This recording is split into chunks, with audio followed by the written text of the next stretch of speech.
And Jamaica's netballers continue to shine on the world stage, but according to Netball Jamaica President Karen Baugh, the facilities available to support the sport at home are falling short of the country's elite status.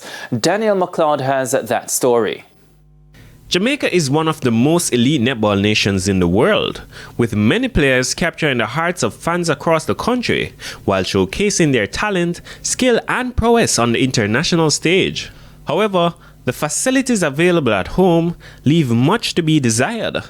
President of Netball Jamaica, Karen Baugh, says that while the organization is able to access gyms across the country, it would prefer to have a dedicated facility at the National Indoor Sports Center. We do have a gym, but the equipment in it is a bit dated, so they're not really at being able to train at the optimal level. We've made do. We have other supporters who allow us to use their gyms, but we really do need to get our gym here at the stadium set up so that the coaches will have a easier time in training. Baugh says the matter is an urgent one that needs to be addressed. Tomorrow, sir, tomorrow, or maybe last week, but that's a definite need. Sometimes we're out here always talking about the needs, and we want to talk about the needs as well as the exploits of the Sunshine Girls, because we know what the record is, and we know that we, even with the little that we have, we make it work, but we can do better as a country in supporting this team.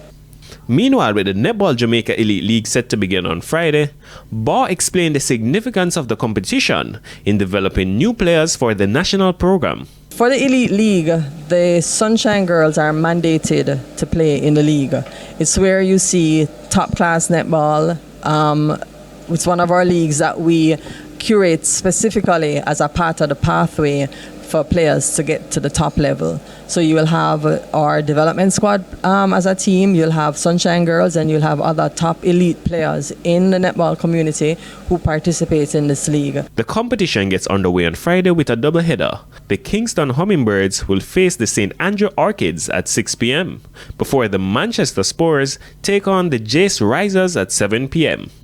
Daniel McLeod reporting for TVJ Sports.